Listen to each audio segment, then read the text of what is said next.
სალამი, ჩემო არაჩვეულებრივად ყუპებო. მოვიდა ივნისი და შენთვის ეს თვე სავსეა ახალი დასაწყისებით, მოულოდნელი შანსებით და საინტერესო სიურპრიზებით. მოდი ვნახოთ, რას გიმზადებენ ვარსკვლავები. ზოგადი ატმოსფერო და ენერგია. ივნისის პირველი ნახევარი შენს ნიშანში მზის ყოფნის გამო იდეალურია ახალი პროექტების დასაწყებად, ყურადღების მისაპყრობად და საკუთარი თავით მოჯადოებისთვისაც კი. 12 ივნისს მერკურის გადანაცვლება კირჩხიბში გაფიქრებინებს გრძნობებზე, მეტ ფოკუსს განათავსებს სიღრმისეულ კავშირებზე.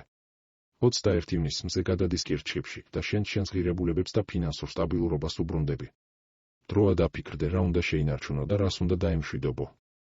სიყვარული და ურთიერთობები. მარტოხელებისთვის 6 და 17 ივნისი განსაკუთრებით ძლიერია რომანტიკული ნაცნობობებისთვის. შენს ირგვლივ ბევრი ფლირტია და ზოგიერთი მათგანი შესაძლოა არაპროგნოზირებადიც კი იყოს. შენს შარმს ვერავინ ვერ გაუძლებს. ურთიერთობაში მყოფებო მერკურის პოზიცია 12 ივნისის შემდეგ გიბიძგებს მეტი სიმხარისკენ. შეიძლება იგრძნო, რომ გინდა გულახდილი საუბარი. კარგი დროა პრობლემების მშვიდად მოსაგვარებლად და მომავლის დაგეგმვისთვის. კარიერა და სწავლა.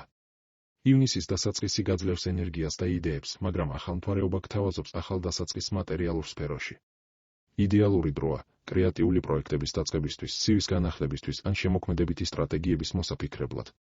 26-28 ივნისს მოსალოდნელია მოულოდნელი შემოთავაზება იყავი ღია ცვლილებებისთვის. ფინანსები. ივნისის მეორე ნახევარი მოითხოვს ფრთხილ და რაციონალურ მიდგომას. შეინახე ფული, განსაკუთრებით 22-დან 30 რიცხვამდე გაუთვალისწინებელი ხარჯები მოსალოდნელია. კარგი დროა ფინანსური განათლებისთვის, დაიწყე მცირე ინვესტიციებზე ფიქრი ან ახალი საექსპერტო არხების ყურება. ჯანმრთელობა და ემოციური ბალანსი.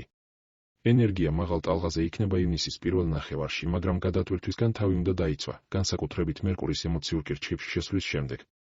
ძილი, მედიტაცია, სუფთა ჰაერი და ცეკვა ის აქტივობებია, რაც შენს ტყუპურსულს აჩუქებს ბედნიერებას. ტყუპებო, არ შეგეშინდეთ ცვლილებების. ეს თვე შენი ხმაურიანი ტვინის დაბალანსებისა და გულწრფელი ურთიერთობების ჩამოყალიბების დროა. იყავი შენი თავის საუკეთესო ვერსია და სამყაროც აუცილებლად გამოეხმაურება. ივნისის მანტრა შენთვის, ჩემი აზრები მძლავრი იარაღია და ვირჩევ სიმშვიდეს, კავშირს და ზრდას. თუ უკვე შენც იგრძენიეს ტყუპური მაგია, დააჭირე მოწონებას, გამოიწერე არხი და დაწერე კომენტარში, ივნისი ჩემია. შეხვედრამდე შემდეგ ვიდეოში, ჩემო ჰაეროვნებო.